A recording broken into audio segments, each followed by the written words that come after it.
Today, we are going to make some grass.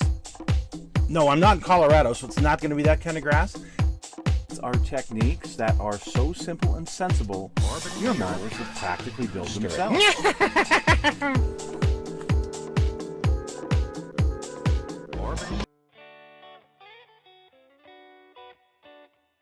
Hello folks, it's Mad Dog Merv. Welcome to today's show. So every once in a while, you'll come across a model that you really like that's already built,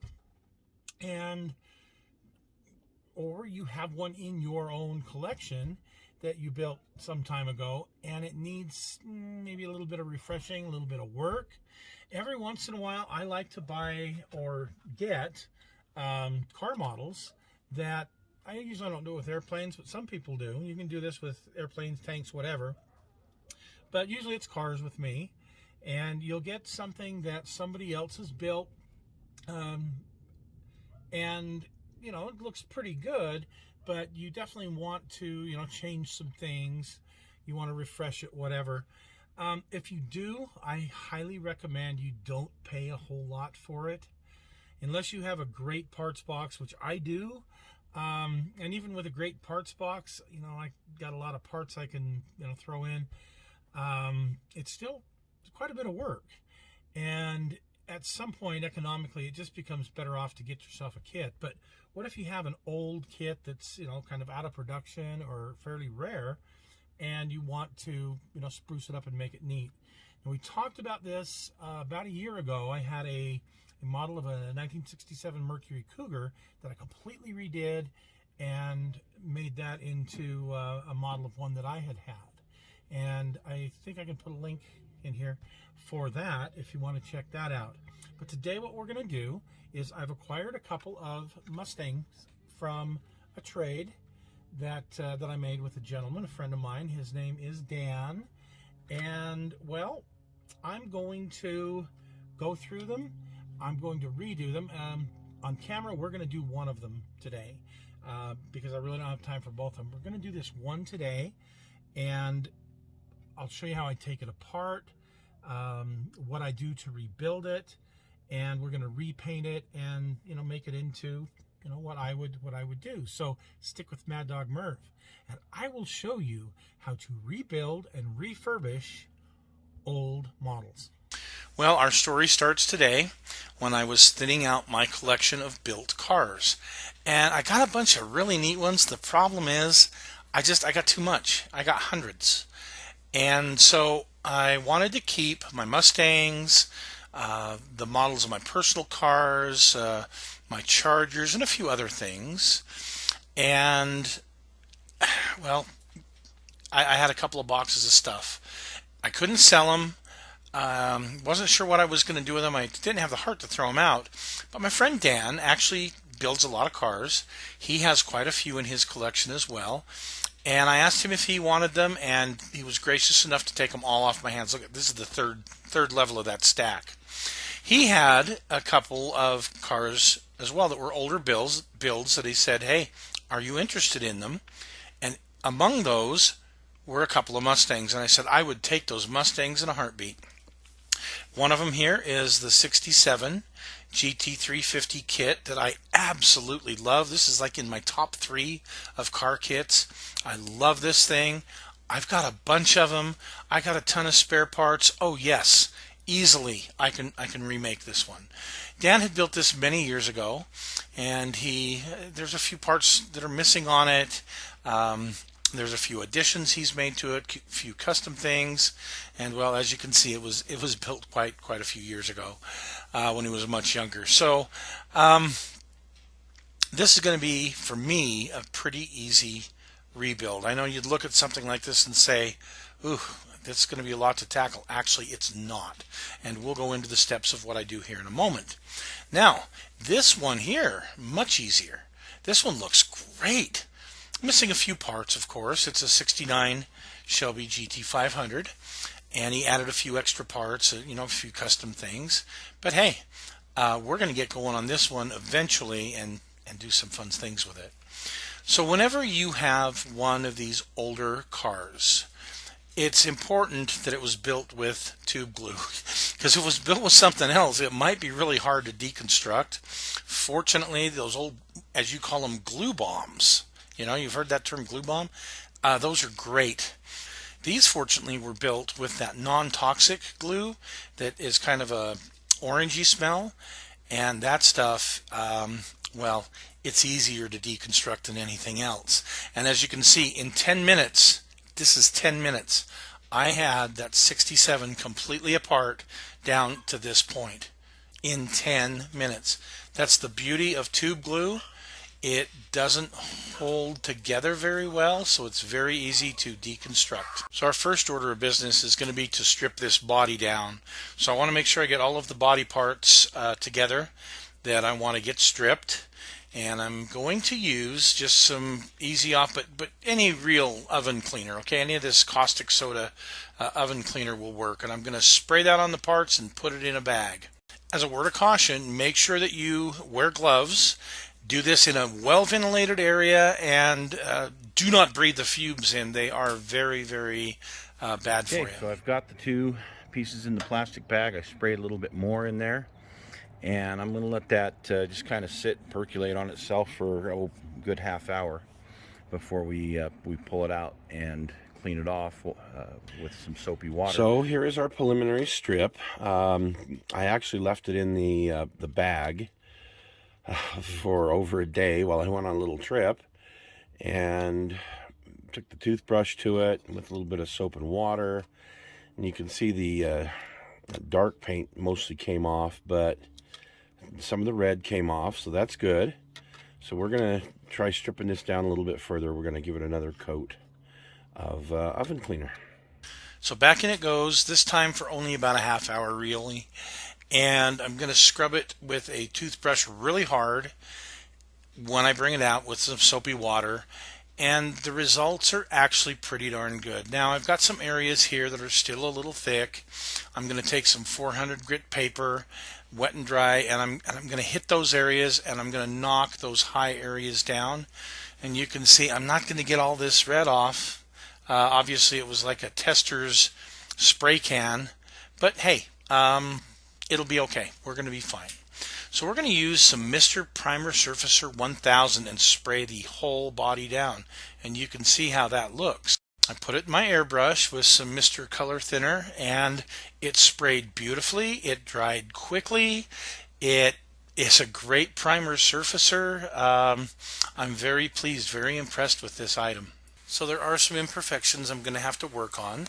And I did brush paint some of that on. You can see the brush strokes here to kind of fill in this area back here, this crack where the end piece goes. But sanded it, it turned out good. You see the front didn't fit real good, so I'm going to have to jostle that around a little bit with some glue and then some more Mr. Surfacer. And you can see it actually turned out pretty good after I worked with it a little bit. And the back here, it's now ready for some final sanding, and it'll be just fine. So on the body, you notice that the scoops are missing. So I could build this as a Mustang. I could build it as a Shelby. Fortunately, I've got a ton of scoops. I've resin cast them.